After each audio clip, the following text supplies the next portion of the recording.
Bonjour tout le monde. Bonjour, bonjour Xavier. C'était un plaisir de te voir après longtemps quand même, ça fait des années. Et pour parler de ton livre avec Alizé Depin.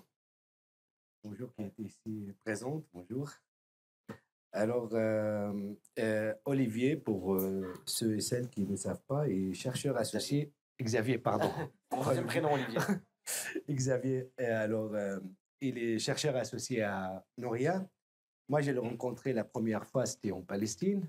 J'étais en train de travailler sur l'autorité palestinienne, donc c'est un chercheur qui connaît très bien la Palestine.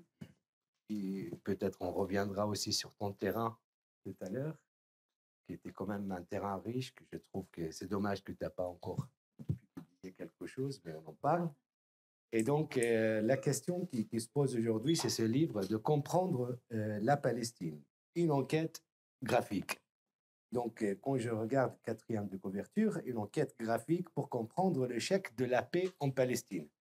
Donc là, pourquoi, enfin, pour comprendre la Palestine, il faut comprendre pourquoi il y a cet échec de la paix. Donc, on a un point de vue de l'Europe. Dès qu'on regarde la Palestine, on pense tout de suite à la paix et à l'échec. Pourquoi cette idée? Et si tu peux nous parler un peu plus, pourquoi en fait cette entrée d'analyse, je dirais, pour présenter ton livre? Le livre est né il y a quelques années au moment de quelque chose qui va nous paraître beaucoup plus d'actualité, qui était le premier plan de Trump qu'on avait appelé qu'il avait appelé le deal du siècle. Et à l'époque, en le discutant dans des médias ou dans des arènes un peu plus expertes, je me suis rendu compte qu'aucun des autres intervenants avec lesquels on échangeait ne l'avait lu. C'est un plan de presque 200 pages avec un volet économique très dense et un volet politique effroyable, mais très précis.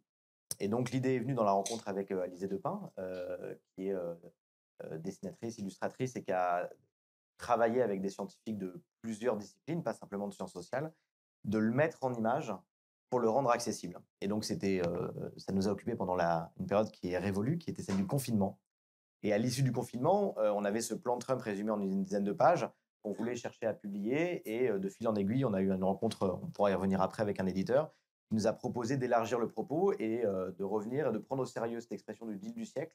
Parce qu'au moment où il sort, en fait, on est 100 ans après le début du mandat britannique en Palestine et de retracer ce qui nous apparaît comme une continuité dans l'histoire palestinienne de la dépossession et du cadre colonial. Et donc voilà l'origine du livre. Après, euh, c'est effectivement assez ironique quand on parle d'échec de la paix, mais ça permet de recentrer le débat. Ce dont on parle, c'est la répétition depuis un siècle des mêmes questions, à savoir partition, donc la solution des États ou État unique, comment s'est organisée la dépossession palestinienne, et malgré les évolutions dramatiques entre 1920-23 et aujourd'hui, c'est ce fil rouge qu'on a essayé de tirer. C'est-à-dire que c'est à la fois un livre qu'on a voulu pédagogique et didactique dans l'écriture. L'écriture, c'est à la fois la façon dont littéralement j'écris, mais aussi dont on intercale les parties écrites avec des images qui sont des illustrations, des cartes, mais aussi des infographies, parce que parfois, quand on va parler, je prends un exemple là, mais de la force de travail palestinienne dans les secteurs informels en Israël, bah, je peux décrire une page de chiffres. En fait, quand on le voit, c'est beaucoup plus parlant. Idem sur la progression de la colonisation. Donc, sur plein de données, les ressorts graphiques sont beaucoup plus forts que ce que nous, on peut écrire. Donc, c'est vraiment ça qui donne un aspect didactique ou pédagogique. Et pour autant, on ne voulait pas en faire un livre simplet ou simpliste. Je pense qu'on peut être didactique et avoir une thèse, avoir un fil rouge qu'on tient. Et le fil rouge qu'on tient, c'est que les débats auxquels on est confronté aujourd'hui sont loin d'être nouveaux. Le cadrage des débats sur la question de la paix, la question de la partition, la question de l'État palestinien qui reviennent là tous les jours, on en entend reparler. Alors on a en plus le malheur d'avoir le plan Trump 2, qui est la répétition du premier sans les Palestiniens. Donc on adjoint à la confiscation de Gaza pour en faire un projet immobilier qui était déjà latent dans la première version, le fait de procéder à un nettoyage ethnique répété de Gaza, parce que c'est Gaza sans les Palestiniens de Gaza. Et donc, on s'interrogeait sur pourquoi ces thèmes, pourquoi ce cadrage s'est imposé pour comprendre la Palestine, qui semble effectivement, depuis la Palestine, complètement désincarnés et ne correspondant pas à ceux dont on est témoin, à savoir la poursuite de la colonisation et ses modalités, la place qu'a pris la question de l'autorité palestinienne depuis une trentaine d'années. Et donc, c'est cette histoire-là qu'on a souhaité retracer.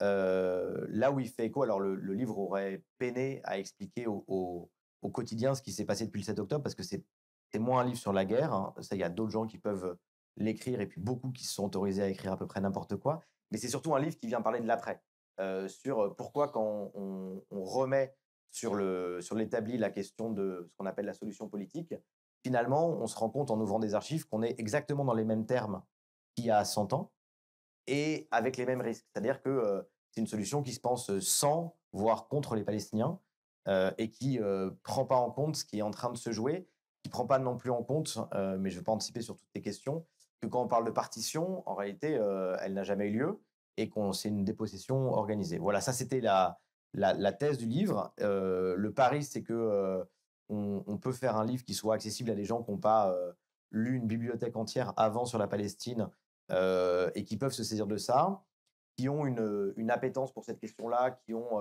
des intuitions et à qui on vient confirmer certains arguments, les nourrir, les réinscrire dans le temps long. Et puis c'est aussi un livre qui discute avec la communauté plus experte ou spécialiste, qui parfois est la communauté qui répète le plus ces lieux communs et avec laquelle il était utile de discuter justement de ce cadrage très diplomatique de la question palestinienne. Voilà, la thèse principale, si je comprends bien, c'est un peu cette idée de continuité depuis un siècle, malgré les ruptures apparentes, ce que j'appelle la rupture dans la continuité donc, de la question palestinienne. Donc, il fallait déconstruire un cadre qui est déjà ancré ici dans le sens commun, et même sens commun savant, je dirais, pour pouvoir dire pourquoi c'est une mauvaise question, cette question de la paix, ou de question de partition. Alors, est-ce que tu peux nous dire, en fait, dès l'origine, en fait, lorsque tu commences avec le mandat britannique, de nous dire quelques mots sur cette question, je dirais coloniale même, l'ordre colonial qui a été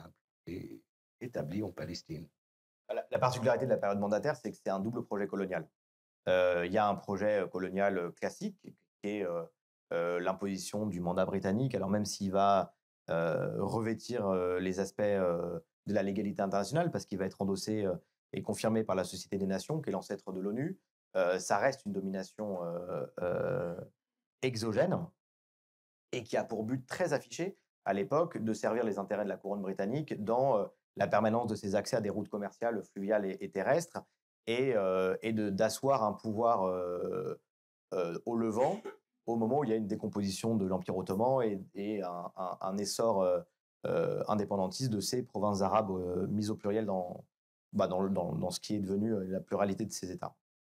Mais ce projet, il a la grande particularité de s'appuyer et d'appuyer un autre projet colonial, lui de peuplement, qui est la naissance du mouvement sioniste. Alors, le mouvement sioniste, il va naître bien avant le mandat britannique, qui prend racine au XIXe siècle.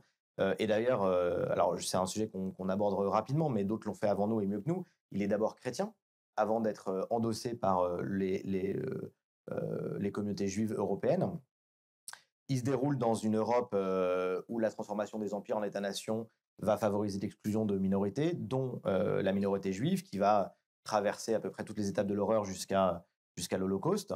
Mais donc c'est à l'époque une question européenne qui va être déléguée en Palestine. Et donc la particularité de la question palestinienne dès ses débuts, c'est ça, c'est que c'est une gestion coloniale somme toute assez classique. À l'époque, il y avait aussi un mandat français sur la Syrie et le Liban, et les Britanniques avaient un mandat sur une grande région qui va très très vite être divisée entre l'actuelle Jordanie et Israël-Palestine. Mais il va s'appuyer sur ce mouvement qu'on appelle sioniste. Dans le livre, en tout cas, on parle de sionisme jusqu'en 48, ou de groupe sioniste, et puis après 48, comme il y a l'avènement de l'État d'Israël, on reparle d'Israéliens. C'est cette conjugaison des deux qui crée un cadre colonial très particulier, puisque c'est à la fois une colonisation de peuplement, mais de communautés qui ne viennent pas d'une seule métropole. Donc c'est en ça différent de ce qu'on peut connaître par exemple dans le cas algérien. La colonisation française en Algérie, elle sert une métropole.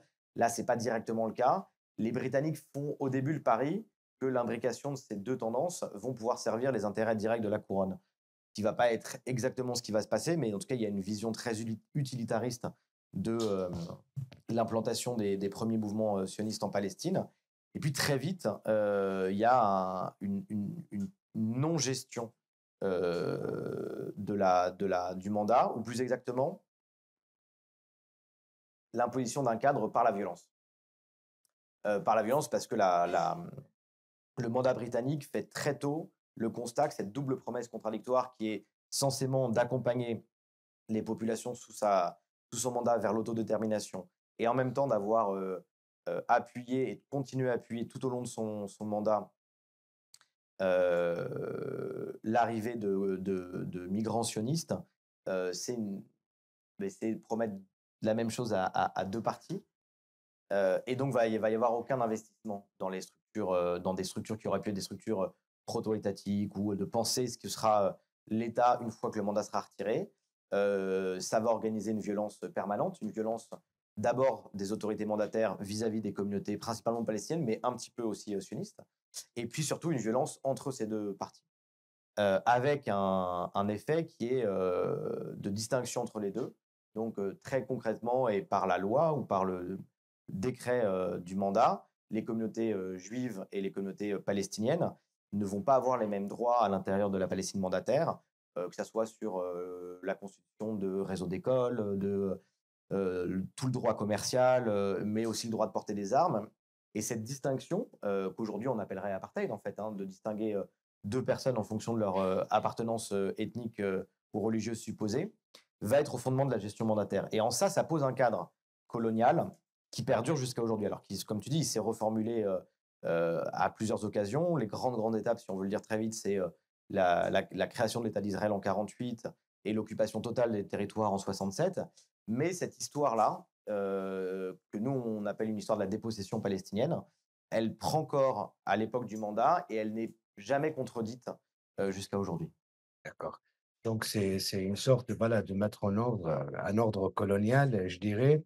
Et donc, quand tu parles de ce projet de colonisation, de peuplement, en fait, est-ce que, bah, selon les théories, même selon certains théoriciens, le nom m'échappe maintenant, la question des génocides et nettoyage ethnique dans ce type de projet, est-ce que c'est quelque chose d'exceptionnel? Je parle d'il y a un siècle. Parce qu'il y a Nour Masalha qui parle de transfert organisé par le mouvement sioniste pendant 30 ans avant la Nakba. Est-ce que tu peux nous parler un peu plus de comment tu l'as abordé dans ce livre, je crois, sous les termes de guerre civile peut-être ou... Voilà. Alors, l'histoire de la colonisation de peuplement, c'est jamais une histoire pacifiste. C'est pour ça que quand on parle d'échec de la paix, ce qui était important pour nous, c'était de ne pas placer la question de la paix uniquement sous l'angle de la diplomatie, mais de revenir sur s'il y a paix, c'est qu'il y a guerre ou en tout cas il y a violence, et de revenir aux origines de cette violence. Et les origines de cette violence, c'est ce cadre colonial. Très tôt, dans les premières années du mandat, il y a des échanges violents entre donc les communautés migrantes sionistes et la population autochtone palestinienne. Elle va prendre des formes de plus en plus dures au fur et à mesure de ce mandat, au fur et à mesure de la structuration aussi du mouvement armé sioniste, et elle va aboutir au début du transfert, au début du nettoyage ethnique des Palestiniens, avant la création de l'État d'Israël. Ça nous semblait important d'y revenir pour une raison, c'est que souvent quand on parle de la Nakba, donc cette catastrophe, ce déplacement forcé de environ 800 000 Palestiniens, on le lie à la première guerre israélo-arabe. Comme si, d'une certaine façon, les Palestiniens avaient payé les erreurs des pays arabes alentours. Alors pendant très longtemps, s'est imposé dans l'historiographie israélienne l'idée qu'ils étaient partis volontairement à l'appel des pays arabes. Il y a eu une revisite, enfin, il y a eu d'abord une historiographie palestinienne principalement orale par manque d'archives parce qu'ils avaient été expulsés, et puis une historiographie qui allait plonger dans les archives du mouvement sioniste avant 1948, qui a cessé le débat. C'était une politique très établie de destruction systématique de villages et d'expulsion forcée des populations civiles de ce qui sera le territoire israélien. Mais en fait, elle commence bien avant 1948. Alors effectivement, elle commence dès les années 30, mais surtout, elle se cristallise dans les quelques mois avant. C'est-à-dire qu'il y a un lien très facile à faire entre le vote de la partition, dont on va revenir sur ce terme en 1947 à l'ONU, donc qui dit qu'il faut diviser le territoire de la Palestine mandataire en deux. Sauf qu'à l'époque, donc 55% du territoire de la Palestine mandataire et dévoyé à devenir le prochain État d'Israël. Mais ça ne correspond pas du tout à la balance démographique qu'il y avait à l'époque. Et il ne faut pas être grand savant pour se dire que cette décision va entraîner, et du coup a entraîné, un déplacement forcé de population qu'on appelle nettoyage ethnique. On parle donc de 800 000 Palestiniens sur les un peu moins d'1 million qui résidaient dans ce qui sera le futur territoire israélien. Mm. Donc c'est ça, avant toute chose, ça nous semblait important de revenir sur le bon ordre des choses. C'est pas la question de la partition qui a créé la violence. La violence, elle préexistait. C'est le cadre dans lequel on était depuis le début du mandat. Elle a pris des formes variées. Et la plus saisissante pour moi d'entre toutes, c'est cette inaction britannique devant un déplacement forcé de population. On parle à peu près d'un tiers, donc un Palestinien sur 3 qui a été déplacé pendant la Nakba a été avant l'établissement d'Israël. Ça s'est accéléré après 48, mais c'est vraiment pas un phénomène. On parle de centaines de milliers de personnes avant 48. C'est pas du tout un phénomène anecdotique, et ça préexiste toute question pour moi diplomatique. Et donc, quand on parle d'échec de la paix, en réalité, c'est pour pointer le lien qu'il y a entre projet de partition et violence à l'égard de la population palestinienne. On parle de la Nakba comme processus contenu. Donc, ce n'est pas un processus qui a commencé il y a un siècle, même avant 48, et ça continue jusqu'à aujourd'hui, ce que j'appelle la conquête permanente de l'espace, ce qui est un pilier de l'ordre colonial qui a été établi. Et donc, cette conquête permanente de l'espace, il fallait changer la démographie pendant des années, enfin avant 48, et ce qui a été plus ou moins l'usage abusif de force. Tu as parlé tout à l'heure du mandat britannique et la manière dont les Palestiniens ont été désarmés au moment où le mouvement sioniste était de plus en plus armé. Je ne sais pas, en fait, je crois à la veille de 48, il y avait 100 000 soldats sionistes, alors que c'était plus ou moins le nombre de soldats de l'ensemble des pays arabes. Alors, je dirais, voilà, donc, puisque cette conquête permanente de l'espace, c'est un pilier, bien sûr, lorsqu'on a chassé les Palestiniens, naît la question de l'exil. Est-ce que tu peux nous dire, en fait, là, sur ce concept, l'importance de l'exil dans le mouvement national palestinien et pour comprendre d'ailleurs la question de la Palestine? Bah, je crois qu'aujourd'hui, si on reste dans des chiffres, enfin des grands ordres d'idées, c'est plus d'un Palestinien sur 2 qui est encore en exil. C'est toute une société qui, pratiquement du jour au lendemain, se trouve déplacée de force pour une toute petite fraction de la population qui en a les moyens. Et comme à chaque fois dans ces phénomènes d'exil forcé, ils ont réussi à un peu mieux organiser leur exil et à partir ailleurs. Mais disons que pour 9 Palestiniens sur 10, c'est la vie dans les camps. Donc là où les structures sociales, ou les d'hier, ou les différences géographiques se retrouvent complètement bouleversés, on se retrouve tous vivant au même endroit. Avec, pendant les premiers temps de l'exil, la question du retour qui pense être pour demain. Ce retour, il n'est pas seulement souhaité, il est inscrit, normalement garanti par le droit international. On en voit l'efficacité aujourd'hui. D'où la question de la permanence de cet exil et la permanence de la question du droit au retour, qui s'est, enfin vous l'avez constaté, qui a complètement disparu pour le coup du cadrage et du débat.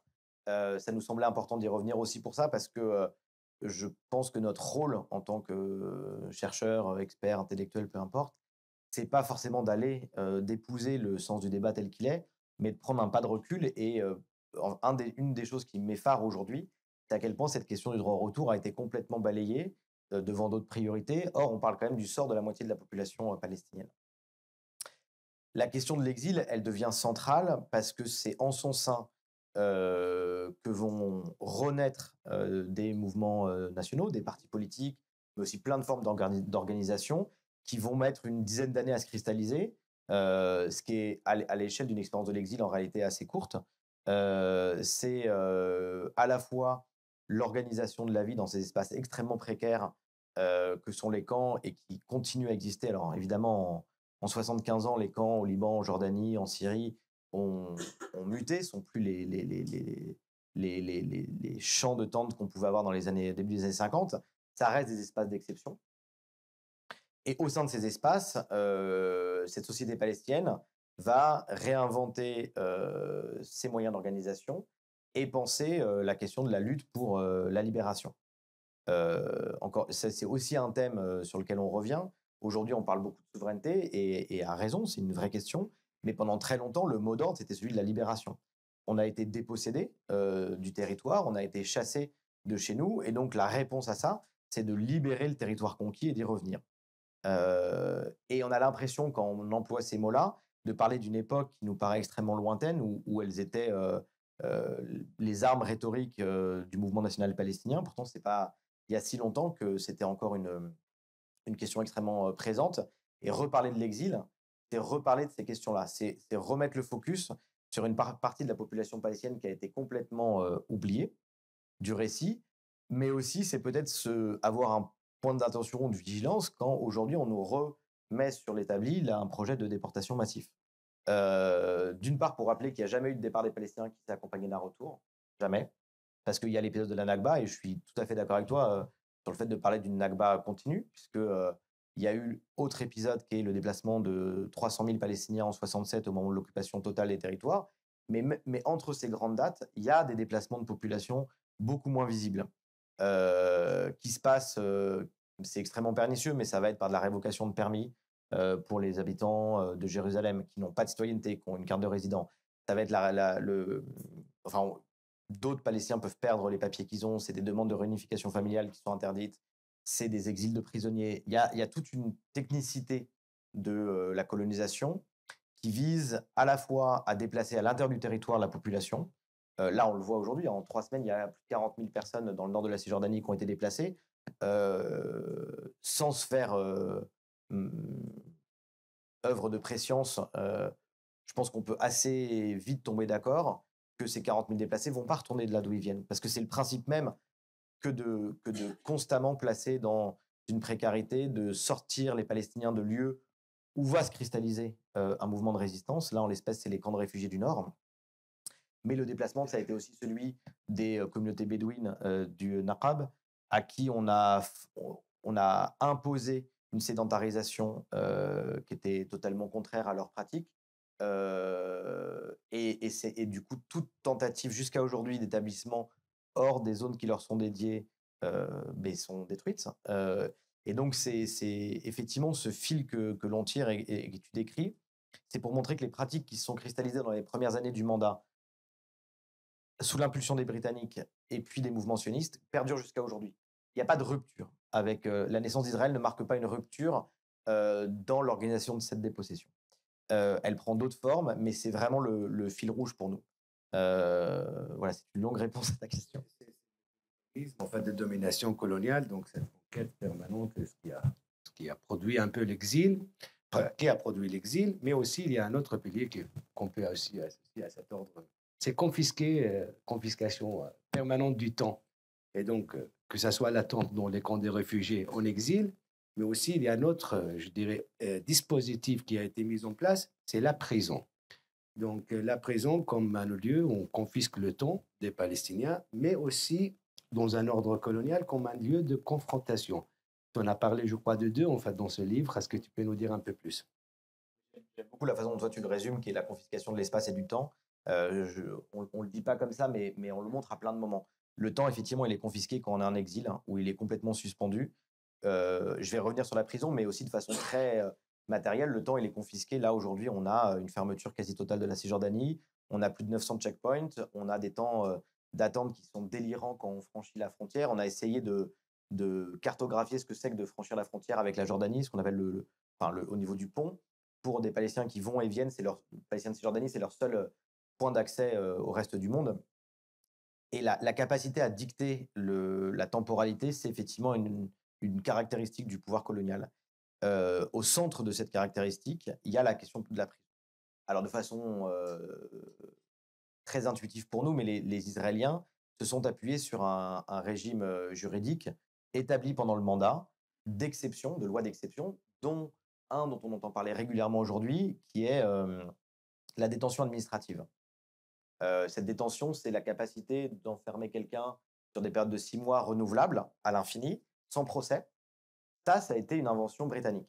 Dans le contrôle notamment des révoltes palestiniennes des années 30, il y a un enfermement sans procès. Cette capacité à enfermer des gens sans procès perdure jusqu'à aujourd'hui. Elle vient s'ajouter à l'établissement à partir de 67, donc à partir de l'occupation totale des territoires, d'une justice militaire à l'encontre des Palestiniens des territoires. Cette justice militaire, elle a un taux d'enfermement de plus de 99%. C'est-à-dire que globalement, si vous êtes arrêté, que vous passiez ou pas en procès, de toute façon, l'issue est la même, vous serez condamné, avec une définition extrêmement large de ce que sont les qualifications juridiques retenues, bien plus que dans le code civil israélien. Donc on a là deux justices qui cohabitent, ce qui pour moi vient appuyer la différenciation ethnique dont je parlais dès les années 20. Pour le dire très concrètement, en Cisjordanie, vous avez aujourd'hui, Cisjordanie et Jérusalem, 800 000 colons. Et vous avez une population palestinienne. Ces 800 000 colons sont régis par la justice civile israélienne et les Palestiniens par la justice militaire israélienne.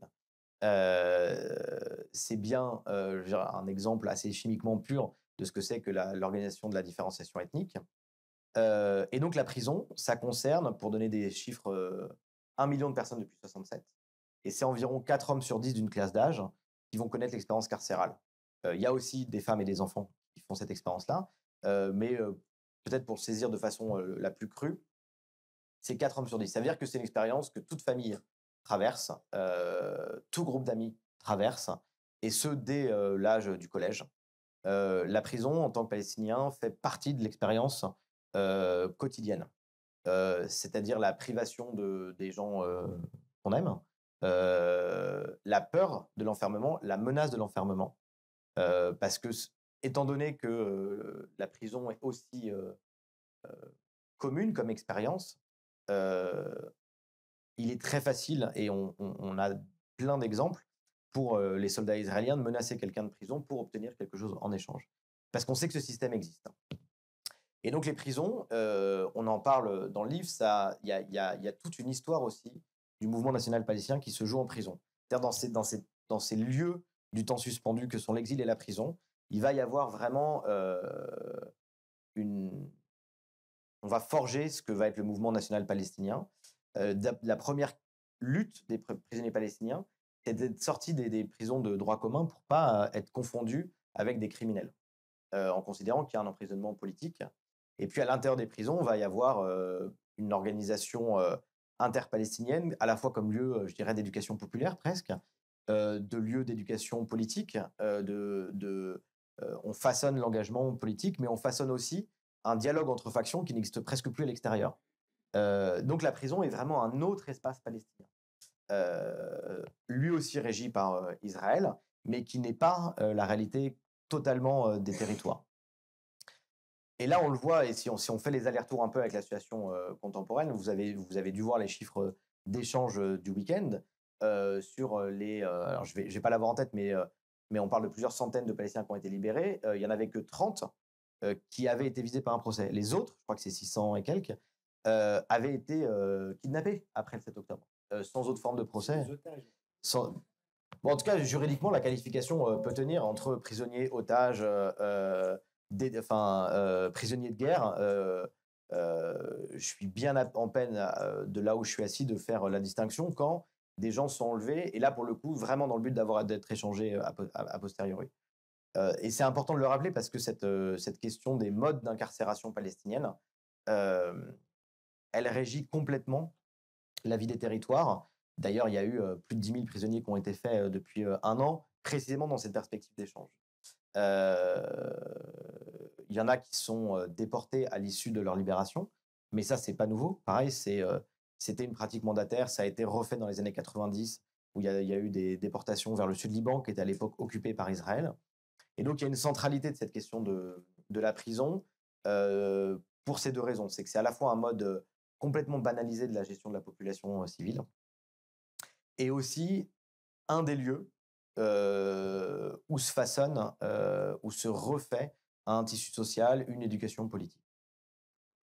Il y a 2 lieux qui ont été créés après l'établissement de cet ordre colonial, l'exil, les camps de réfugiés qui ont fabriqué le FIDAI, la lutte armée, donc le discours de libération dont tu parlais, et les prisons qui ont fabriqué aussi les leaders. Et là, c'était aussi un lieu de socialisation, je dirais, politique.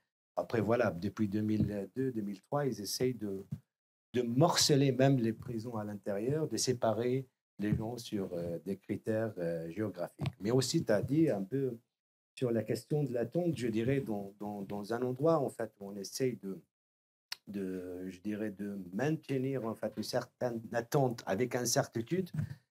Et il y a une règle, c'est l'exception devient la règle. Et donc, c'est tout ce qui est droit, enfin, loi d'exception qui datait d'il y a un siècle, c'est devenu les règles. Alors, comment tu as pu présenter, en fait, la naissance de l'autorité palestinienne? Est-ce que ça marque une rupture avec cette règle, avec cette continuité de l'ordre colonial, et pour pouvoir en parler de la construction d'un État palestinien? Le moment de la naissance de l'autorité palestinienne, donc à la signature des accords d'Oslo 93 et leur mise en application dans différents volets 94 et après, on l'aborde de deux façons. La première, c'est on dialogue quand même avec cette histoire diplomatique, même si on a un regard très critique dessus, et on la place aussi dans le débat qui naît à l'intérieur du mouvement national palestinien dès les années 60, de justement quelle priorité la libération ou la souveraineté, quelle option la partition ou l'État unique. Et donc, on l'ancre à l'intérieur de ce débat palestino-palestinien. L'autorité palestinienne, alors moi j'ai la chance effectivement d'avoir longtemps travaillé dessus et d'arriver à une génération où il n'y avait plus aucun doute sur ce qu'elle était. J'aurais commencé à travailler en 93-94, il y a peut-être des illusions que j'aurais partagées, mais les illusions sont dangereuses et elles sont souvent non matérialisées. L'une de ces illusions, c'est que l'autorité est censée préparer l'État palestinien. Or, il n'y a pas une fois le terme de souveraineté ou d'État palestinien dans les accords d'Oslo. L'autorité palestinienne, c'est l'organisation de la cogestion des territoires occupés, donc Gaza, Cisjordanie, Jérusalem-Est. C'est la reconnaissance par Israël de l'OLP, mais ce n'est pas du tout la reconnaissance de la légitimité d'un futur État palestinien. Et l'organisation de la cogestion, ça se traduit en actes extrêmement précis qu'on donne à voir et qu'on décrit. Les deux piliers sur lesquels on revient le plus, c'est ce qu'on appelle la coopération sécuritaire et la dépendance économique. La coopération sécuritaire, c'est l'ADN de l'autorité palestinienne, alors qu'elle a évolué au fil des années et rarement dans le bon sens. C'est la cogestion sécuritaire des habitants palestiniens des territoires. C'est la mise au service de la protection d'Israël et de ses citoyens de forces de sécurité palestiniennes qui vont avoir comme principal rôle de prémunir Israël de toute action violente ou non violente de la part des Palestiniens des territoires. L'inclusion, enfin, ou la dépendance économique, c'est le volet économique des accords d'Oslo qu'on appelle les accords de Paris, qui gravent dans le marbre ce qui est déjà la réalité depuis 1967, à savoir que les territoires sont perçus par Israël, un, comme un réservoir de main-d'œuvre bon marché, deux, comme un déversoir de la surproduction israélienne, et trois, comme un concurrent qu'il faut contenir. C'est-à-dire que le développement industriel, le développement de l'industrie de services, mais aussi d'usines de fabrication est complètement miné pour que les Palestiniens aient un besoin d'importer. Or, les droits d'importation sont extrêmement lourds. L'importation la plus facile étant le surplus de la production israélienne. Et on comprend, et c'est quand même un marché de plusieurs millions d'habitants. Donc c'est ça les fondements au-delà du fantasme, les fondements des accords d'Oslo, ça donne ça. Donc on a une autorité palestinienne que dès ses premiers temps, on a pu comparer à Vichy. Ce n'est pas une comparaison que je reprends, on en parlait juste avant, parce que Vichy a à la fois a troqué une souveraineté existante contre la collaboration. Là, il n'y avait pas de souveraineté existante. C'est pire ou c'est mieux, ça dépend comment tu te conçois. Alors, soit tu te dis que Vichy a préservé la moitié de l'État du pays, mais a donné l'autre. En tout cas, il n'y avait pas de souveraineté à troquer, mais surtout, il n'y avait pas de souveraineté à obtenir. Les accords d'Oslo ne préparent pas la souveraineté palestinienne, sauf pour ceux qui ont voulu y croire. Mais c'est objectivement pas inscrit. Autorité ni palestinienne. Alors, c'est palestinien parce que ça reste, des cadres de l'OLP qui vont le diriger, mais ça n'incarne pas ni le projet comme il a pu être formulé de libération, ni le projet tel qu'il a pu être reformulé autour de la question des 2 États, de la souveraineté. En réalité, c'est vraiment un phénomène de cogestion. Et pour se replacer quand même dans le temps long, parce qu'on a l'impression que Oslo, c'était hier, il s'est écoulé moins de temps entre le début de l'occupation et Oslo qu'entre le début d'Oslo et aujourd'hui. En fait, Oslo, l'autorité palestinienne, est devenue une réalité pas du tout temporaire ou intérimaire comme elle devait l'être. Elle avait un mandat d'existence de 5 ans, l'autorité nationale palestinienne, et devait laisser place, non pas à l'État, mais à une discussion sur ce qu'on appelle le statut permanent, c'est-à-dire régler toutes les questions en difficulté qui avaient été savamment laissées de côté pendant Oslo, définir les frontières, parce qu'Israël n'a pas défini ses frontières, aborder la question du droit de retour des réfugiés, parler du statut de Jérusalem, parler du partage des ressources naturelles et des richesses. Donc tout ce qui, en fait, faisait achoper les discussions, tout ce qui est au cœur de la captation ou de la dépossession depuis un siècle, n'était pas abordé par Oslo. Oslo, c'est vraiment une ambition réduite d'établissement d'une autorité, d'une entité palestinienne, une forme d'État Potemkin. Ça ressemble à un État, mais ça n'a vraiment aucune ressource et capacité, qui va évidemment muter. Cette chose qui est prévue pour 5 ans, si elle dure 30 ans, elle mute. À l'origine, elle n'avait pas le droit d'avoir de service diplomatique, elle s'en est dotée. Elle a décidé de changer son nom pour se faire appeler État parce que ça satisfaisait à son projet. Elle a mené des offensives sur le plan diplomatique, mais très concrètement, elle n'a pas permis d'avancer sur les demandes qui pouvaient y être. Et tu faisais le lien, tu posais la question coloniale. Oslo ne prévoit pas non plus l'arrêt de la colonisation. Et il y a infiniment plus de colons aujourd'hui qu'il y en avait au moment d'Oslo, précisément parce qu'Oslo ne prévoit pas ça non plus. Oslo prévoit un désengagement partiel et graduel des Israéliens des territoires occupés, sachant qu'ils gardent une mainmise sécuritaire en réalité totale, et n'aborde pas la question pour moi qui est centrale, puisqu'on parle de colonisation de peuplement, qui est la présence israélienne dans les territoires. Et donc, on parle souvent des déçus d'Oslo. En réalité, les déçus d'Oslo sont des déçus de quelque chose qu'Oslo n'a pas prévu. Oslo n'avait pas envisagé la question de la création des 2 États. Et à bien des égards, le débat actuel, là, sur la solution politique, reprend exactement les mêmes termes que les différentes solutions qui ont pu être poussées à un moment ou à un autre. Alors, on a le volet le plus délirant et criminel, qui est ce que propose Trump aujourd'hui, c'est-à-dire très tranquillement vider Gaza de ses habitants pour en faire autre chose. Mais finalement, c'est 47-49 répétés. Mais quand on parle de l'autre solution,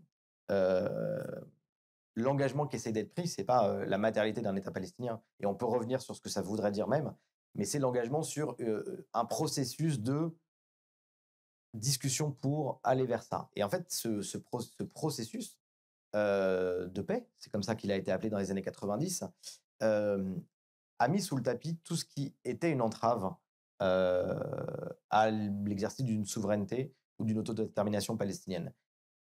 Le plus exemplaire, c'est effectivement la colonisation, mais on revient sur plein d'autres choses. Quand on parle effectivement du volet économique et de la captation de la force de travail palestinienne, on parle aussi de la répartition des aquifères. Capter l'eau, je veux dire, c'est pas anecdotique.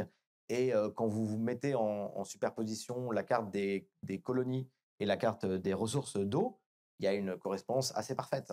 Là, quand on parle de l'annexion d'une partie de la Cisjordanie qui est proposée par le gouvernement israélien actuel.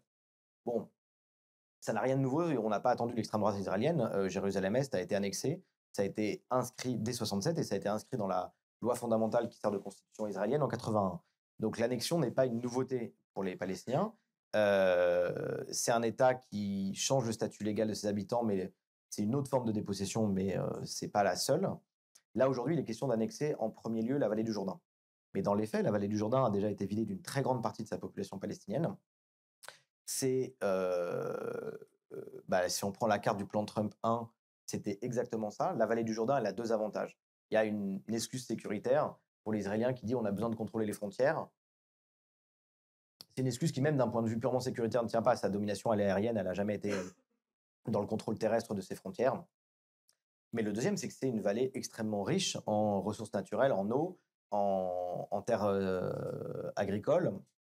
Et donc, c'est continuer de priver les Palestiniens d'un des piliers du développement économique.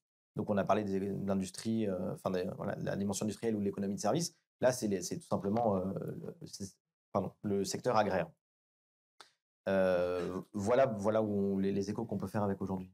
C'est plus ou moins la zone C, en fait, qui concerne la zone C, qui est à peu près 2 tiers du territoire occupé en 67, qui sont riches en terres agricoles, voilà, qui ne sont pas, voilà, où il n'y a pas de zones construites. Et alors, si on prend sérieusement le sens pratique de cette partition, je dirais, qui n'a jamais eu lieu, qui c'était toujours un plan, bah, je crois en fait la création de l'autorité palestinienne dans ce sens-là n'est que l'intériorisation en fait de la part des Palestiniens de cette fausse illusion de partition. Est-ce que tu serais d'accord en fait? Et c'est plus ou moins ta thèse dans ce livre, la thèse que le livre essaye de... Alors, je vais répondre à ta question, mais je vais commencer par dire que pour nous, la question de la partition, c'est d'abord un discours. La partition, donc, c'est le vote à l'ONU en 1947. Il y a une commission spéciale qui est nommée, puisque les Britanniques rendent leur mandat en disant, en gros, on ne sait plus quoi faire du problème qu'on a nous-mêmes créé. Et cette commission débat de la bonne solution adoptée, un État unique, et il y a plein de formes, et on revient sur certaines, mais l'État unique, c'est assez fédération, enfin, il y a plein de choses différentes qu'on peut mettre derrière ce terme. Ou la partition. La partition, c'est prendre le territoire de la Palestine mandataire, le diviser en deux, en partie déjà non égales, chacun chez soi, et faites votre État. Ça, c'est le projet de la partition. Et pourquoi on dit que c'est un discours? Parce que de la partition n'est né qu'un seul des deux États, Israël. Et donc, jusqu'à aujourd'hui, sous couvert d'un discours de promotion de la partition, on a une réalité qui est un seul État. Il y a un seul pouvoir qui est souverain.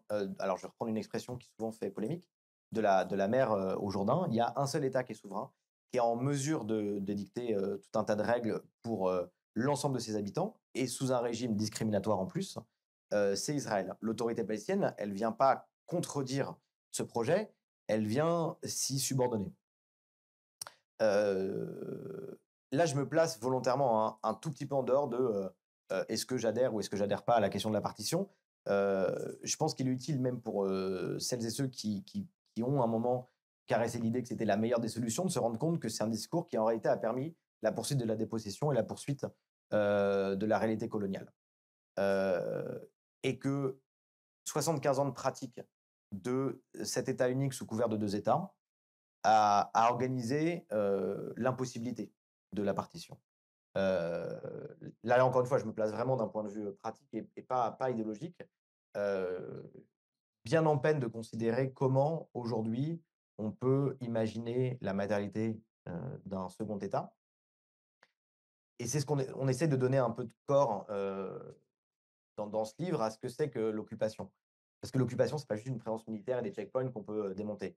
C'est au-delà de la présence de 800 000 civils, c'est sur des villes entières qui sont créées en Cisjordanie, un système routier différencié. Je veux dire, Nouvelle géographie coloniale. exactement, c'est une reformulation du territoire. Suivant les plaques de voitures que vous avez, vous ne pouvez pas emprunter les mêmes routes. C'est la captation des ressources. Enfin, il y a une imbrication totale, en fait, de l'extension israélienne en Cisjordanie et du territoire palestinien. Mmh. Donc, en ce sens, l'autorité palestinienne, elle ne vient pas contredire ce plan-là. Et je pense que c'était important. D'ailleurs, ça aurait pu, ça a été un des titres de travail, hein, vraiment de mettre la question de la partition au cœur du propos de cet ouvrage.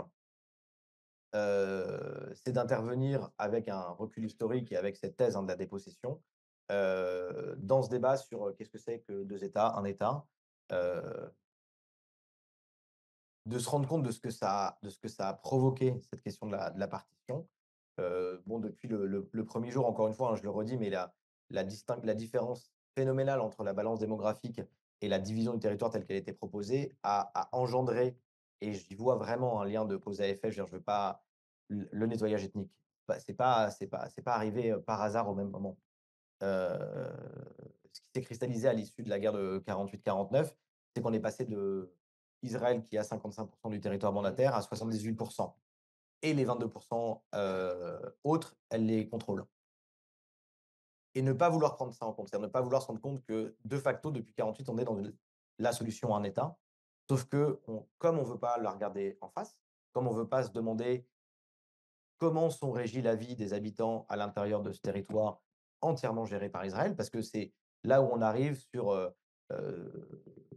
les termes qu'on peut entendre aujourd'hui avec lesquels certains sont mal à l'aise. Moi, je suis très à l'aise quand on parle de poursuite de la colonisation de peuplement, de nettoyage ethnique, d'apartheid.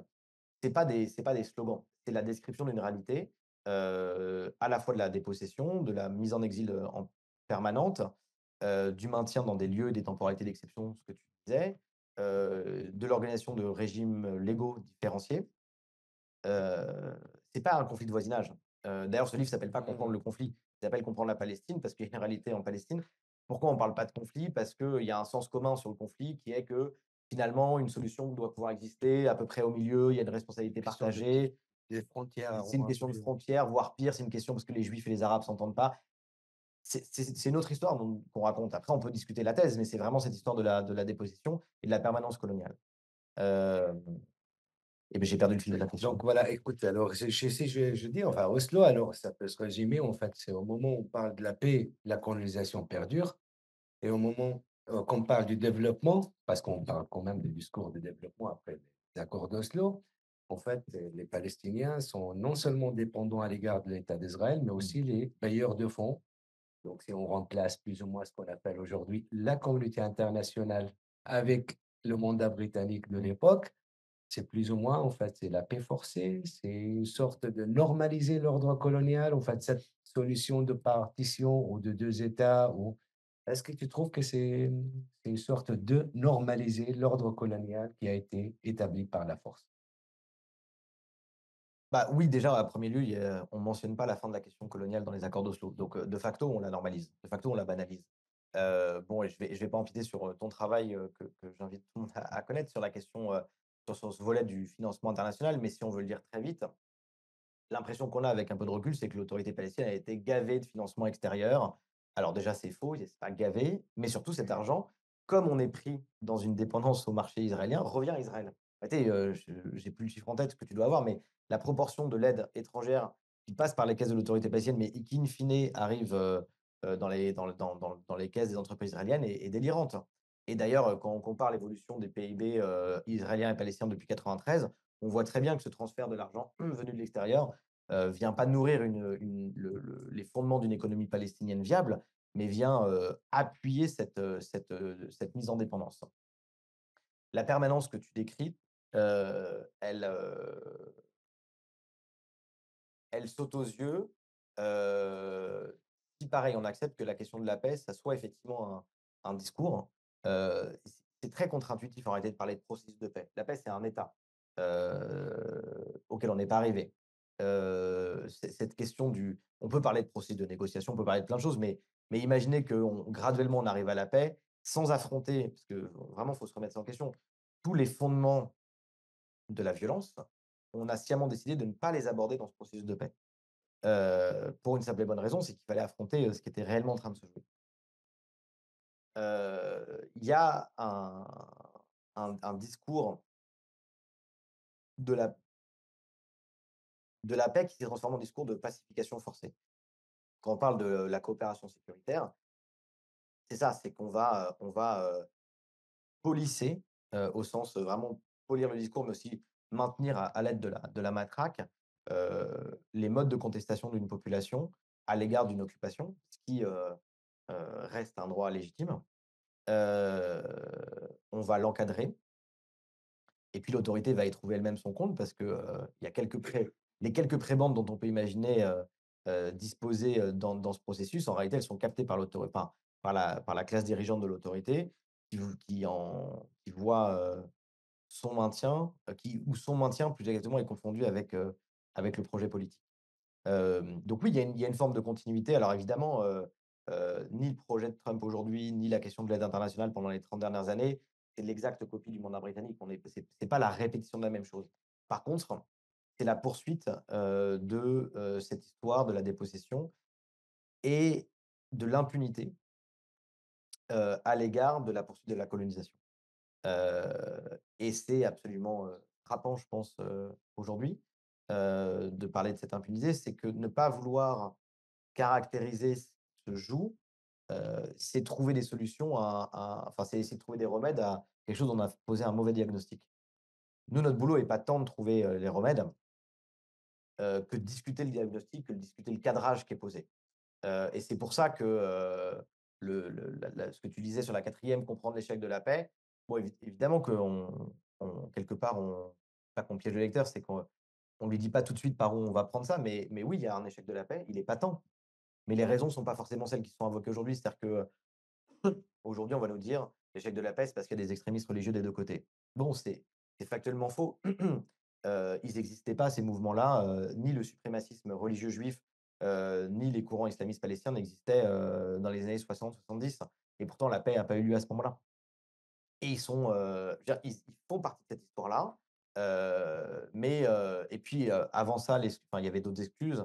À un moment donné, les Palestiniens et les tenants de l'autorité ont pensé qu'il y avait pas de paix ou pas d'État parce qu'ils étaient pas assez bons, donc il fallait faire plus de réformes, adopter un ordre, libéral, sécuritaire, faire preuve de bonne gestion. Bon, bah, ils ont joué les bons élèves de la communauté internationale. Ça n'a absolument pas, porté ses fruits parce que la question n'était pas celle-là et donc c'est vraiment une question du presque clinique qu'on essaie de faire, en essayant de comprendre, ce qui s'est joué depuis un siècle. Après, libre à d'autres, dont c'est le Mmh. métier de proposer leurs solutions, mais c'était au moins qu'on puisse partager ce constat.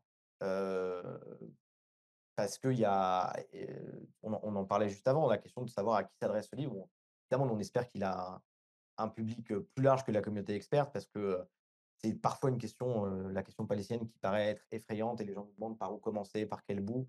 Heu, Elle est à la fois, elle est à la fois complexe, mais elle est assez simple. Ce qu'on essaie de dire, quand on dit simple, c'est qu'on a le droit, de retracer cette histoire de la, coloniale ou de la dépossession. Et en même temps, on vient l'appuyer de plein d'histoires, de faits, de données, qui même pour certains de nos collègues dans la communauté, experts ou scientifiques, vont pas toujours les uns avec les autres. Aussi parce que cette communauté dont on vient tous les 2 parfois se prend au jeu du conseil, au prince, et on peut être sollicité à plein d'égards dans nos vies, mais croire que c'est notre rôle de faire et le diagnostic et le remède est à mon avis, une erreur et donc souvent c'est, de cette communauté-là que viennent les discussions les plus dures parce qu'ils ont l'impression qu'on vient leur dire que le travail qu'ils ont mené de défense d'une solution, elle est dangereuse et souvent je dis à des collègues qui peuvent vouloir défendre et je suis même pas là pour le discuter, le bien fondé, mais la solution des 2 États, de leur dire pendant très longtemps, le discours dominant, c'était de dire: «La solution à un État, c'est une solution idéaliste». Pas du tout. Alors en fait, on est aujourd'hui dans une, réalité à un État et je pense pas du tout que la situation soit idéaliste, ni idéale, ni idéale. C'est un état de fait. La matérialité, les efforts que demanderait, la solution des États tels que proposés sont immenses. Sauf si, et c'est là le piège qu'on essaie de lever, derrière la question de la solution des États, en fait, on envisage la poursuite de la Tout à dépossession. fait. Oui, Parce que, autre solution. si demain on a une espèce d'alliance de municipalités à qui on donne le label État, ça pourrait satisfaire ceux qui brandissent cette question-là comme un discours, mais pas du tout ceux qui peuvent aller y chercher une forme de souveraineté. Donc c'est en ça qu'on essaie d'intervenir aussi dans un débat, et public et expert sur ces questions. Donc voilà, ce livre en fait vise, ce que j'appelle la réalité virtuelle, en fait, vise à déconstruire la réalité virtuelle de la Palestine, de ces questions de «conflit» entre guillemets ou même de post-conflit et de dire: «Voilà, vous avez fait un mauvais diagnostic et c'est pas à partir de ce mauvais diagnostic qu'on va proposer, une solution». Je me souviens en fait de certains militants qui s'énervaient lorsqu'ils me posaient la question à 2 États: «Est-ce que c'est envisageable?» Je dis: «C'est une mauvaise blague alors». Ils étaient énervés, ils savaient donc voilà, je trouve que ce type, enfin, ce livre, en fait, répond, Mmh. parfaitement à ceux qui se posent la question et qui ont envie vraiment de proposer, des solutions, mais à partir, je dirais, d'un cadre d'analyse, qui est, qui est tout simplement qui est pertinent, qui reprend l'histoire, qui prend l'histoire au sérieux et c'est pas un passé dépassé, Mmh. c'est un passé continu. Et c'est l'ordre qui a été établi par la force est toujours là, rien n'a changé, qu'on essaie de montrer comme une rupture apparente avec Oslo, c'est pas tout à fait, ça et j'ai envie de te poser plein de questions, mais à certains moments, aussi, juste, parce que j'aimerais bien que tu nous racontes un peu, en fait, l'histoire de Bassel El-Arraj, de Nizar Bana. Donc, tu as présenté quelques figures palestiniennes, enfin, à l'intérieur, enfin, qui s'opposent Mmh. plus ou moins à l'autorité palestinienne. Enfin, donc, tu peux nous parler un peu plus de ces 2 figures, Bassel, qui était un ami d'ailleurs, Mmh. et Nizar. Bah, merci d'y revenir. Bah, pour le coup, j'en profite pour le montrer, enfin, pour les remontrer, à l'intérieur du livre. Pour c'est des figures, le fait de mentionner ces figures, moins connues de l'histoire, contemporaine palestinienne, c'était aussi un choix de notre part de ne pas écrire qu'une histoire des grands hommes. Parce que, bah, quand on parle de l'exil, quand on parle, heu, de la prison, c'est aussi, beaucoup de visages inconnus ou de noms, moins connus. Hem, les 2 noms que tu cites sont liés à la dernière partie de la vie de l'autorité, palestinienne. Donc cette fameuse autorité qui est, née en 94. Son premier dirigeant, c'est Arafat, mais à partir de 2005, c'est, Mahmoud Abbas. Et dans d'autres travaux, avec d'autres collègues, on parlait de cette seconde vie qui est vraiment, l'exposition de la dimension autoritaire, hem, de l'autorité palestinienne. Alors c'est toujours pénible à dire enfin l'autorité autoritaire, mais bon, il y a pas d'autre nom, on va pas l'appeler autrement que l'autorité. Et là, on a devant nous 2 figures qui incarnent vraiment ce tournant-là. C'est-à-dire, Bassel, il est, d'abord arrêté, par l'autorité palestinienne, relâché, arrêté, tué par les Rejeté Israéliens par les Israéliens et assassiné. et assassiné par les Israéliens. Nizar, il est, tué par les Palestiniens. Heu Et c'est des figures de la contestation qui sont pas emblématiques de ce qu'on imagine être les opposants, à l'autorité de loin. On va avoir des figures d'engagement, d'intellectuels populaires, heu, qui vont tenter de rassembler à la fois la lutte contre l'occupation et la critique de ce qu'est l'autorité palestinienne, au quotidien, qui sont pour moi symptômes d'une génération qui est la tienne, hein. D'un vrai débat politique, de comment on organise la hiérarchie, la priorité, de ces luttes. C'est une question qui se pose et j'ai vraiment l'impression qu'il y a des effets de génération parce que là, quand on voit, les mouvements, militants dans le nord de la Cisjordanie, c'est aussi une question, heu, dans la réémergence des troupes armées dans le nord de quelle est la priorité à donner, à la libération et par rapport à qui? Et c'est pour moi des figures emblématiques de ce qu'est devenue l'autorité qu'on comprend à travers, bah, c'est 2 morts, l'une parce qu'on va orchestrer la coopération sécuritaire, c'est ça, hein, c'est on peut arrêter des militants palestiniens au bénéfice d'Israël et au moment où ils vont être relâchés, les Israéliens vont pouvoir Pour le job. soit les rattraper pour les enfermer, soit les faire des exécutions extrajudiciaires. Ou alors le fait qu'on ait tellement, du point de vue de l'autorité, banalisé la violence à l'égard de ses propres citoyens, qu'une arrestation peut tourner à l'assassinat. Sous couvert, je crois que c'était un problème cardiaque qui avait été annoncé à sa famille ou un problème de santé. Mais oui, mais c'était, voilà, il y avait une espèce de mise en scène et c'est un pouvoir qui est quand on regarde ce pouvoir du point de vue de ses opposants, on en mesure, à la fois l'absence de base sociale, mais la violence nue. L'enfermement palestinien, c'est dans les prisons de l'autorité, c'est pas une nouveauté. Il y avait même eu, alors je sais plus à quel moment c'était dans les dernières années, mais un communiqué d'un des dirigeants des services de sécurité palestiniens qui se vantait au cours d'un hiver d'avoir arrêté plus de 2 000 opposants. L'autorité a pleinement pris sa place dans ce système de la coopération sécuritaire. La coopération sécuritaire, pendant longtemps, c'était un dialogue entre les chefs, sécuritaires israéliens et palestiniens. Et puis la seconde intifada a fait craindre à Israël qu'une partie de l'appareil sécuritaire, un jour, rejoigne le camp de l'opposition. Et donc le niveau de dialogue s'est abaissé. Quand je dis abaissé, il s'est renforcé, mais il y a un maillage où, il y a des responsables israéliens pour chaque petite unité territoriale en Cisjordanie. Et donc, chacun d'entre eux a un correspondant, dans les forces sécuritaires palestiniennes. C'est-à-dire qu'en fait, il y a un dialogue qui est plus le fait de 3 ou 4 grands chefs, mais de centaines d'officiers, de rang inférieur. Ce dialogue-là, il y va dans les 2 sens. à la fois, l'autorité est récipiendaire de plein d'informations sur des gens qui pourraient mener des projets contre Israël et sommer de les arrêter, mais elle est aussi récipiendaire d'informations sur des gens qui pourraient vouloir lutter ou dénoncer ou agir contre l'autorité. Et donc une partie de son maintien en pouvoir, heu, est due à cette coopération avec Israël, qui est venue à la fois nourrir, en renseignements et en paranoïa.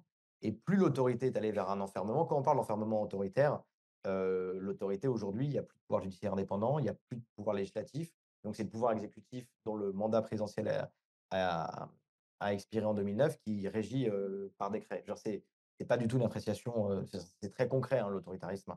Hem Et donc l'imbrication, la convergence pour certains, de la protection d'Israël et de ses citoyens et de la protection, face à sa critique ou à plus de l'autorité palestinienne produit, la densité de ces échanges qui parfois s'incarnent dans des drames comme ceux de Bassel et de Nizar, qui sont, qui a alors on va pas leur faire incarner, l'expérience d'une génération, mais pour moi quand même très symptomatique de cette génération. À la fois dans la formulation des luttes, parce que c'est la première génération qui, pense la question de la lutte contre un pouvoir autochtone palestinien, ce qui est nouveau, qui était probablement tabou pendant longtemps et ce qui en fait devient l'expérience, de cette génération qui a grandi sous Oslo et donc a grandi avec, une double pression, qui est pas la même, qui est pas de la même nature, mais c'est là tout le débat de cette génération, de savoir, comment on pense, la lutte contre l'occupation israélienne et la lutte contre la pression autoritaire du gouvernement palestinien. Et puis, ils sont symptomatiques aussi, au-delà de cet effet de génération, de ce que c'est qu'en pratique la coopération, sécuritaire. Je dirais ces figures aussi, moi ce que j'analyse, c'est le retour du fidèle, en fait, le retour de cette question de libération au lieu qui a été remplacée par la souveraineté, comme tu l'as dit, en fait, ou la construction d'État. Alors, je vais juste, en fait, qu'est-ce que tu peux dire, en fait, à ceux ou à celles qui, en France ou en Europe, sous prétexte de dire de ne pas importer le conflit. Alors, est-ce que tu peux leur dire que ce conflit a été exporté de toutes pièces depuis ici vers la Palestine? Alors, puisque c'est la continuité, Mmh. on parle des rôles des puissances internationales dès le début, le mandat britannique, et ça explique ou bien avant. Et voilà, donc, est-ce que aussi ce livre répond à ce faux débat en France lorsqu'on parle importer le conflit ou exporter le conflit? C'est plutôt. Bah, effectivement, déjà, on retrace ça dans le livre, il y a une naissance, européenne de la Mhm. question palestinienne et il y a même un épisode, qu'on mentionne pas parce qu'il y a vraiment des choix à faire, mais, aujourd'hui, on a c'est pas juste un sentiment, c'est la mesure du lien de dépendance, militaire, économique, diplomatique qu'Israël a à l'égard des États-Unis. Mais en réalité, c'est, assez récent dans l'histoire israélienne. Je dirais à partir des années 60, à partir de 67. Mais les 20 premières années d'Israël, un tiers de sa puissance économique vient de la confiscation, de la compensation, allemande à l'égard des victimes de la Shoah. Et il y a une période très trouble de la relation, israélo-allemande de ces 20 premières années, qu'on mentionne pas, mais qu'on pourrait mettre à la suite de la question britannique. Enfin, la France, à cette époque-là, joue aussi un rôle. On a quand même, permis la dotation, nucléaire, d'Israël. Donc quand on parle d'importation, la lecture qu'on poursuit, c'est une lecture ethnique du conflit, avec vraiment cette question en toile de fond de la France est, au niveau européen, le pays qui a les 2 plus grandes communautés, juives et musulmanes, comme si c'était, comme la lecture qui s'est imposée, c'est un conflit, de civilisation et ça a été dit et redit depuis 7 octobre. Par effet de conséquence, on imagine que, ça va avoir un effet sur la cohésion nationale. C'est une lecture qui me terrifie de ce qu'elle dit, à la fois de la vision qu'on a de la composition de la façon dont la société française s'organise, hem et surtout de la lecture qu'on a du conflit. Mais ce conflit, il est pas importé, il est de fait, il y a une imbrication, totale, au sens où il y a un soutien. Souvent, on nous pose la question qui va avec: «Pourquoi vous parlez plus de la Palestine que, des Ouïghours ou du Soudan?» Bah, alors moi, ma réponse, elle est facile, c'est que je parle de ce sur quoi je travaille. Plus largement, si on veut, répondre un peu sérieusement à cette question, heu, il y a une, il y a un rôle absolument pas neutre des pays dans lesquels on se mobilise en Europe par rapport à ce conflit. Il y a un accord d'association, par exemple, entre l'Union européenne et Israël qui favorise, au-delà des questions de douane, mais Israël est partie prenante dans notre milieu des programmes scientifiques européens. Enfin, c'est une imbrication large. C'est-à-dire qu'il y a une impunité qui est très forte et je pense qu'une partie de la mobilisation, elle vient aussi de cette prise en compte que, il pourrait peut-être pas se passer exactement la même chose si ces formes de soutien-là disparaissaient. Voilà, pour moi, Moi, je l'importation, elle est le fait de ceux qui décident de permettre, la poursuite de cette question-là et la poursuite de l'impunité. Elle provoque en réaction une mobilisation, c'est pas ça, enfin, c'est pas le symptôme qui est le problème. Le problème, c'est, ce que tente d'adresser, la mobilisation qu'on voit. Donc voilà, juste donc, je vais terminer avec ça avant de peut-être laisser le public réagir. Enfin, dans un livre comme ça, voilà, on voit que tu essaies de, enfin, t'as rompu plus ou moins avec le regard eurocentré de la question palestinienne. Et donc, t'as pas adopté ce qui est le plus simple à faire ici, de faire notre analyse à partir de la conclusion, comme certains le font, surtout avec questions politiques pour poser après leurs questions. Et j'aimerais bien savoir, est-ce que tu as eu de contraintes avec éditorial, enfin, parce que tu sais, on essaie toujours d'éphémiser Mmh. nos propos, hein, ils nous imposent des mots à utiliser, des mots à ne pas utiliser, des paradigmes d'analyse. Voilà. Est-ce que tu as eu des problèmes de ce sens? Pas du tout. En tout cas, on a la chance, avec Alizé d'avoir eu un éditeur qui nous a laissé, une liberté de ton, Mmh. totale.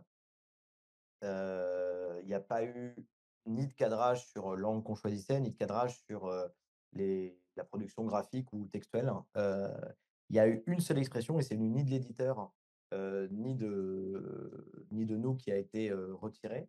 Il y avait un titre de chapitre, qui s'appelait, «De la mer au Jourdain». C'était le dernier chapitre, en fait, qui était pour moi la matérialité de ce que, on décrit. Il y a qu'un seul État souverain de la mer au Jourdain. Mais cette expression qui est en fait, je me rendais pas forcément compte de comment elle était lue en France et vue comme un slogan du Hamas. Alors ce qui moi me paraît, délirant, mais c'est la réception qu'elle a.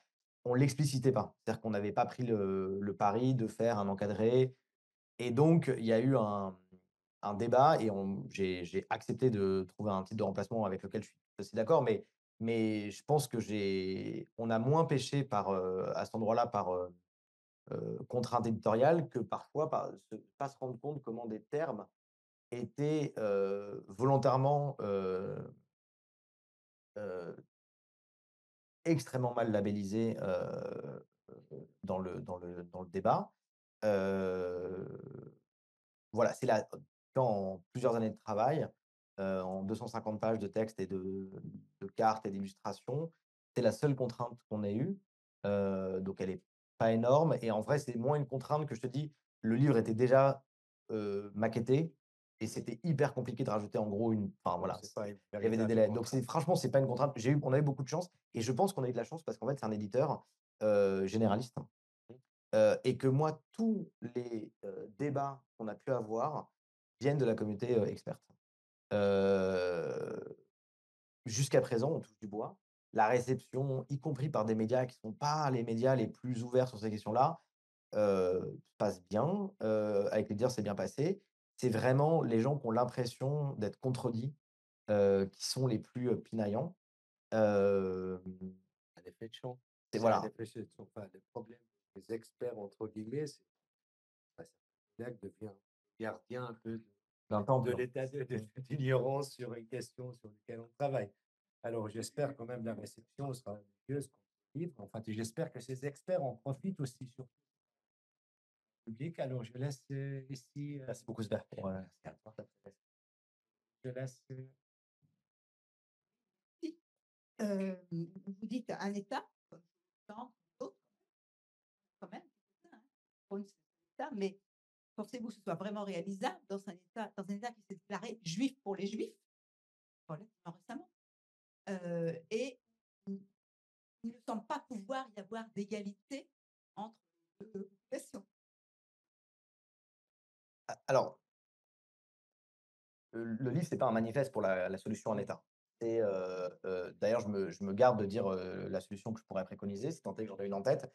C'est le bilan, clinique de 2 choses. Un, la partition pour moi est un discours qui a permis la dépossession et 2, on est de fait dans une solution en état.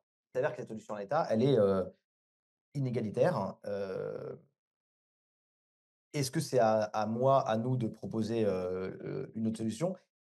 Si je veux le dire de façon, très crue, aujourd'hui, les 2 propositions qui sont, en gros l'État, démocratique unique ou, la partition, les 2 me paraissent être, pavés d'obstacles relativement insurmontables. Heu, mais si on en arrive là, heu, l'intérêt c'est de voir d'où on est parti et pourquoi on y est. Donc il y en a plein, vous avez cité Shlomo Sand, mais il y a plein d'intellectuels aujourd'hui qui, pensent du côté palestinien un peu moins israélien cette question-là. Oui, ça paraît très loin. Mais peut-être que le propos du livre, c'est simplement de dire: «Ça me paraît pas plus loin que la question des 2 États». En fait, c'est presque pas à moi, pour le coup, je suis pas un intellectuel palestinien, pas un intellectuel israélien, de dire, quelle est la bonne solution. Simplement de dire que, oui, je suis pessimiste, quel que soit le choix fait parce que les 2 solutions paraissent extrêmement, compliquées et qu'il y en a une des 2 qu'on a complètement écartée, alors qu'en fait, c'est la réalité dans laquelle on vit, la solution enfin la question à un État.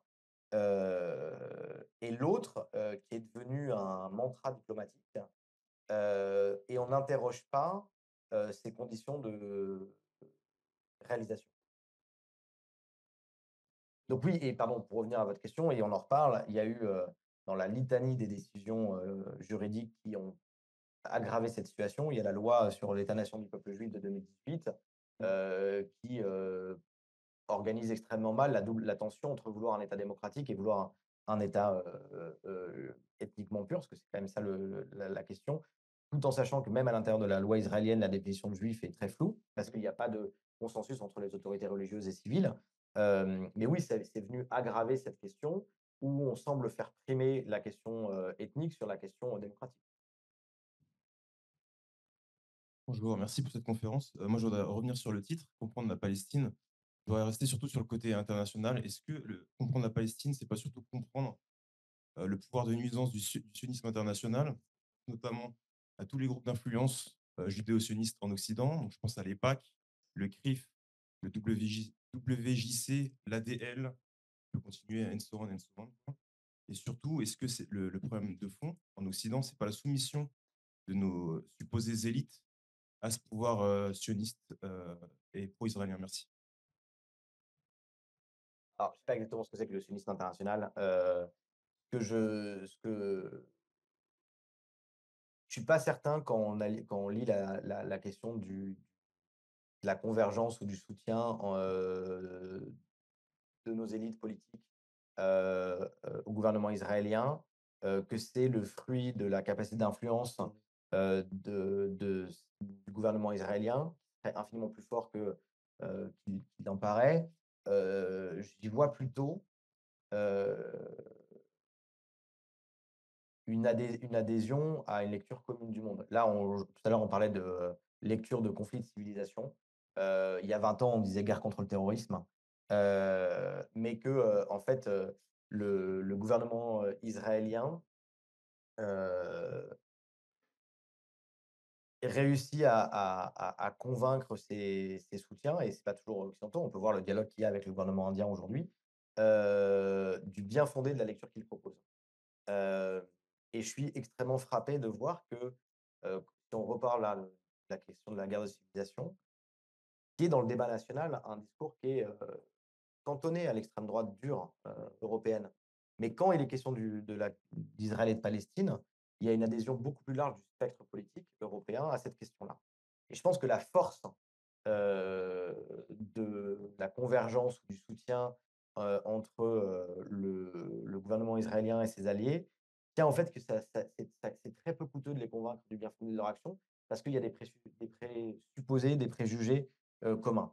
Heu ce discours, je veux dire encore une fois, hein, quand moi j'ai commencé à travailler sur ces questions-là, on ne parlait pas de conflit de civilisation, on parlait de guerre contre le terrorisme. C'est-à-dire, c'était le langage dominant à l'époque et que, et que cette capacité à se présenter comme le fer de lance d'un projet occidental est, à mon avis, beaucoup plus, enfin, justifie beaucoup plus la nature de ce dialogue qu'une capacité, je dirais, de conviction des mouvements que vous avez cités, même s'ils existent. Je suis pas sûr que enfin, après, je suis pas spécialiste, hein, de la sociologie électorale américaine, mais je sais pas s'il y a une vraie équivalence de l'EPAC en Europe. Ce que je vois, c'est qu'il y a une invisibilisation de toute voix juive critique, par exemple, qui a beaucoup plus de mal à accéder. La diabolisation. Voilà, et que c'est pour ça tout à l'heure quand je disais, quand on parle d'importation, on a une espèce d'idée que, il y aura une homogénéité de la perception, des Français de confession juive de ce que c'est qu'Israël qui me paraît délirante quand on est dans ces milieux-là. Idem sur, il y aurait une espèce de captation par des Français de confession musulmane de la question palestinienne, alors que historiquement le mouvement de solidarité est bien plus varié et qu'il y a enfin, il y a une vision très ethniciste, en fait, de la société française là-dessus. Donc, je dirais que ça tient, en partie à ça. Heu, ouais, je sais pas si toi tu as des Voilà, c'est toujours, enfin, le mouvement sioniste dès le début, c'était un projet colonial européen.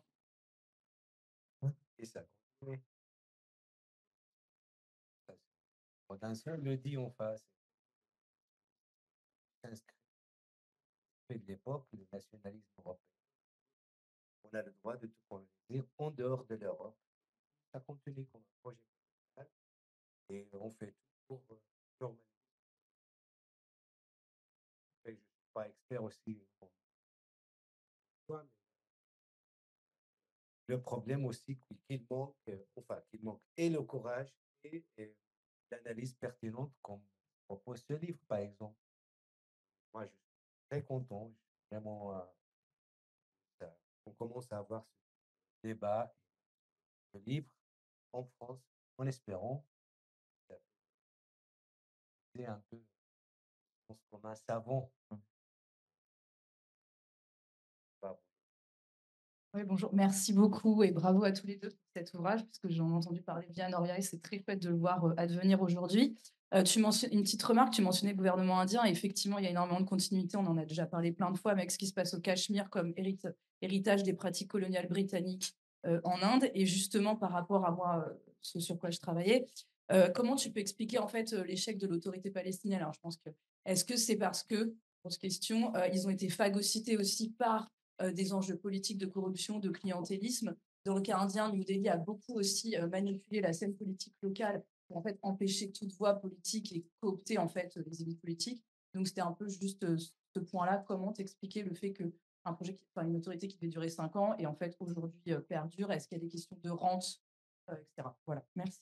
Du coup, moi, j'ai deux questions. Une complètement suite à la dernière sur l'autorité palestinienne, qui quand même, est-ce qu'il n'y a pas eu aussi une question sociale dans ce sens que l'autorité palestinienne, c'est quand même des milliers de fonctionnaires, des milliers de forces de sécurité, c'est-à-dire qu'il y a une petite minorité, classe palestinienne de soutien total qui vit grâce à cette autorité palestinienne. Ça, c'est la première question.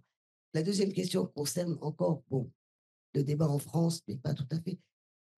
Dans ce genre de livre, quand on voit tous les livres qui sont parus depuis le 7 octobre, euh, on a vraiment le très polarisé une lecture palestinienne et une lecture israélienne. Et j'ai l'impression que les lecteurs vont se diviser pareillement entre ceux qui vont lire, préférer évidemment comprendre la Palestine et les autres qui vont justifier tout le récit, le narratif israélien. Comment faire enfin, est-ce que vous avez ce sentiment? Est-ce que quelqu'un d'opposé va lire et finalement la rupture de narratif restera totale? Bah, je vais répondre d'abord sur le package autorité palestinienne. Pour aller dans le sens de votre question, oui, il y a une dépendance économique liée au fonctionnariat de l'autorité palestinienne. Alors, c'est pas parce qu'il y a cette dépendance qu'il y a forcément un soutien. Il y a une classe énorme. C'est environ un tiers du PIB ou disons un tiers des ressources disponibles en Cisjordanie sont liées aux revenus de l'autorité palestinienne. Déjà parce qu'il y a une hypertrophie de ses services de sécurité, qui est ça poussée par l'extérieur, mais également parce qu'il faut le mettre en relation avec, que d'autres ont appelé le dédéveloppement, c'est-à-dire l'entrave au développement économique de la Cisjordanie. C'est le principal bassin de recrutement et d'emploi parce qu'il y a rien d'autre aussi. Et que je pense que le regard que les uns et les autres peuvent porter sur un fonctionnaire qui travaille dans les services de santé n'est pas le même qu'un cadre, des services de sécurité. Donc oui, l'autorité, elle a assis non pas sa légitimité, mais une partie de son maintien parce qu'il y a une dépendance aux revenus qui sont liés à son existence. C'est un état de fait. Un autre tiers des revenus en Cisjordanie était lié au travail informel en Israël qui s'est complètement tari depuis le 7 octobre. Donc il y a une crise économique très dure, sachant que les revenus de l'autorité, en partie conditionnés au reversement de taxes perçues en son nom par Israël, qu'elle ne verse plus vraiment. Donc en plus, les fonctionnaires ont leurs salaires qui sont versés en retard et pour une très très large partie d'entre eux, minorés à 50 ou 60. Donc ça, c'est la réalité. Je veux dire, l'autorité est un employeur. La composition, la répartition des secteurs d'emploi, notamment l'hypertrophie de ces services de sécurité, tient quand même à l'injonction de ceux qui mettent l'argent à l'intérieur de l'autorité. Ça répond pas du tout aux besoins, c'est pas comme si les autres besoins étaient comblés. Il n'y a pas un secteur de l'éducation, de la santé, de la planification urbaine qui serait, parfaitement fonctionnel.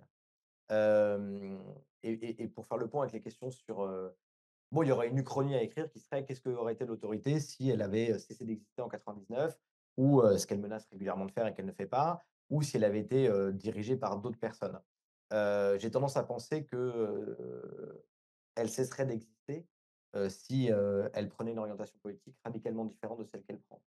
Preuve en a été où il y a eu des élections législatives en 2006, ce qui a provoqué un autre événement dont on parle, hein, la division interpalestinienne, qui a porté le Hamas, en tête des élections législatives avec un programme effectivement différent. Je ne sais pas ce que ça aurait été, s'ils avaient, Le heu, boycott mais il y a international. eu, l'organisation de mécanismes de contournement pour que l'aide internationale n'arrive pas au gouvernement, mais arrive à d'autres poches. Il y a eu la plupart des élus qui ont été, en prison, donc en fait, le parlement ne peut plus se réunir parce qu'il y a pas le quorum. Donc je pense que c'est une réponse. Il y a une corruption palestinienne et ça a été le sujet d'une émission qu'on a faite avec un autre collègue, Taher Labadi, il y a quelques semaines sur, France Culture. Mais pour moi, la question de la corruption est pas centrale dans c'est un vrai problème, de l'autorité. C'est pas la raison, c'est pas c'est pas par essence qui justifie son état de délabrement, la tension autoritaire qu'elle a avec la population. Ce qui le justifie, c'est les conditions dans lesquelles elle peut exister. Elle ne pourrait pas exister si elle rompait, ce qu'elle annonce régulièrement faire, la coopération sécuritaire. Elle n'a pas les moyens de soutenir le développement économique, de l'autorité palestinienne. Elle a même pas le droit, elle a même pas les codes d'accès du registre d'état civil palestinien. C'est les Israéliens qui, attribuent les numéros nationaux à la naissance. Donc on parle vraiment de quelque chose qui a des moyens extrêmement limités. Et effectivement, heu, la docilité d'une classe politique s'accompagne pour le coup effectivement de la distribution de prébendes, de corruption. Et pour moi, c'est quelque chose qui arrive en second rideau. Quant au débat, Hala, sur, la réception de ce livre et de plein d'autres oui, il y a un effet de polarisation du débat, public français sur ces questions-là. Je sais pas. Nous, on a parfois le devoir professionnel de lire tout ce qui s'écrit, y compris des trucs avec lesquels on est complètement pas d'accord. On aurait pu choisir un titre complètement neutre, de comprendre le conflit et faire croire qu'il y a aussi un moment où, on a quand même envie de, même si je pense que le titre est déjà très pédago et pas du tout, trop agressif, de dire aux gens ce qu'ils vont lire. Heu je pense qu'il y a aussi peut-être que le public auquel on s'adresse, c'est celui sur lequel, je veux dire l'adhésion, totale au gouvernement israélien est pas là. Oui, ceux-là ne vont pas nous lire. Je pense qu'il y a aussi plein de gens qui se posent des questions et je trouve que la force, je le dis d'autant plus que la force, elle vient souvent de la contribution d'Alizé, par, infographie, cartes, dessins, pages illustrées, quasiment détachables. C'est que sur plein de points, y compris ceux qui font débat, quand on parle avec des gens qui se disent militants de la construction palestinienne, on les aborde, on donne des arguments et que peut-être que ce livre, il s'adresse aussi à tous ceux qui ne savent pas exactement, comment forger leur appréciation et qu'on accompagne, dans cette, formation. Pour le reste, oui, je ne vais pas convaincre un Likoudnik de changer d'avis. Non, c'est un livre qui s'adresse à ceux et celles qui savent peu ou savent trop. Ouais. Voilà. Merci Merci beaucoup. sur ce, merci. Merci, les gars.